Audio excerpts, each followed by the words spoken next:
उत्तर प्रदेश करीब 3 दशक पुरानी राजनीतिक परंपरा को तोड़ते हुए लगातार दूसरी बार भाजपा को सत्ता सौंपने को तैयार है। वहीं दूसरी ओर सबकी उम्मीदों पर झाड़ू फेरते हुए पंजाब में आम आदमी पार्टी सत्ता में आ सकती है। बता दें कि बीते सोमवार को उत्तर प्रदेश में 7वें और आखिरी चरण के लिए मतदान संपन्न होते ही 5 राज्यों को लेकर आया एग्जिट पोल कुछ ऐसी ही तस्वीर दिखा रहे हैं। उत्तराखंड में भाजपा कांग्रेस में कांटे की टक्कर होती दिख रही है।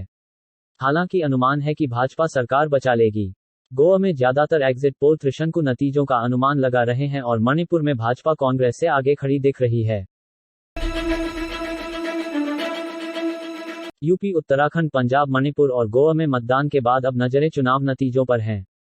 मतों की गिनती तो 10 मार्च को होगी, लेकिन विभिन्न एजेंसियों के एग्जिट पोल के अनुमान सामने आने लगे हैं। खबरों के मुताबिक बीते सोमवार को 5 राज्यों में हुए विधानसभा चुनाव के एग्जिट पोल के अनुमान जारी किए गए। भले ही विधानसभा चुनावों की मतगणना 10 मार्च को होगी और असल नतीजे सामने आएंगे, लेकिन किस राज्य में किसकी सरकार बन सकती है, एग्जिट पोल से एक धुंधली तस्वीर सामने आती है। पंजाब में आम आदमी पार्टी की, जबकि उत्तर प्रदेश में भाजपा की सरकार बनने का अनुमान है। उत्तराखंड, मणिपुर और गोवा में किन दलों की सरकार बन सकती है? धर्मेंद्र और हेमा मालिनी की बेटी एशा देओल ने डिज्नी प्लस हॉटस्टार की web series Rudra the age of darkness में अजय देवगन की पत्नी के किरदार में ओटीटी पर डेब्यू किया है। इस सीरीज में उन्होंने एक ऐसी पत्नी का किरदार निभाया जिसके अपने पति से संबंध ठीक नहीं है और दूर जाकर भी वो उससे दूर नहीं हो पाती।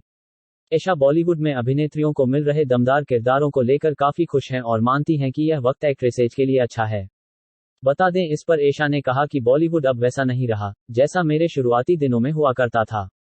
अब अभिनेत्रियों के किरदारों का कहानियों में अहम योगदान होता है। ये किरदार सामाजिक और सांस्कृतिक धारणाओं को बदल रहे हैं। रूस और यूक्रेन के बीच लड़ाई 11वें दिन में पहुंच गई है। 24 फरवरी को सबको हैरान करते हुए रूस ने यूक्रेन पर हमला कर दिया था। दुनिया भर में युद्ध खत्म करने और शांति स्थापित करने की अपीलें हो रही हैं। पश्चिम के देश रूस के खिलाफ लामबंद हुए और कई तरह के प्रतिबंधों का ऐलान कर चुके हैं। बीते सोमवार को हुए प्रेस कॉन्फ्रेंस और मीडिया एजेंसी द्वारा एग्जिट पोल के मुताबिक लगाए गए अनुमान के अनुसार गोवा में भाजपा और कांग्रेस के बीच कांटे की टक्कर का अनुमान है। 40 विधानसभा सीट वाले गोवा में आज तक के एग्जिट पोल में भाजपा को 14 से 18 सीटें और कांग्रेस को 15 से 20 के बीच सीटें मिलने का अनुमान लगाया गया है। वहीं एबीपी के एग्जिट पोल में भाजपा को 13 से 17 के बीच और कांग्रेस को 12 से 16 के बीच सीटें मिलती हुई दिख रही हैं। भारत और चीन के रिश्तों में तनाव बना हुआ है।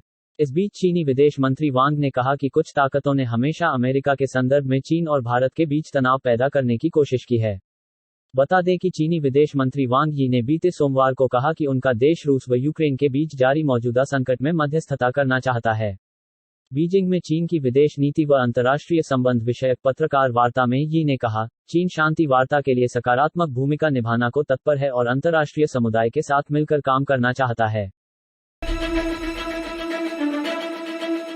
डिज्नी पिक्सर की फिल्म टर्निंग रेड उन एनिमेशन फिल्मों में शामिल है जो हल्के फुल्के अंदाज में जिंदगी का बहुत बड़ा फलसफा कह देती हैं। आमतौर पर बच्चों का विभाग समझी जाने वाली एनिमेशन फिल्में बड़ों को भी बहुत कुछ सिखाने और समझाने का मादा रखती हैं। ऐसी ही एक कहानी डिज्नी पिक्सर की फिल्म टर्निंग रेड दिखाती है, जो 11 मार्च को डिज्नी प्लस हॉटस्टार पर आ रही है। दरअसल किशोर उम्र में लड़कियों के साथ शारीरिक और मानसिक तौर पर बहुत कुछ ऐसा होता है जिसे समझना आसान नहीं होता। कभी डर, कभी दुस्साहस, इस उम्र की सबसे अहम भावनाएं होती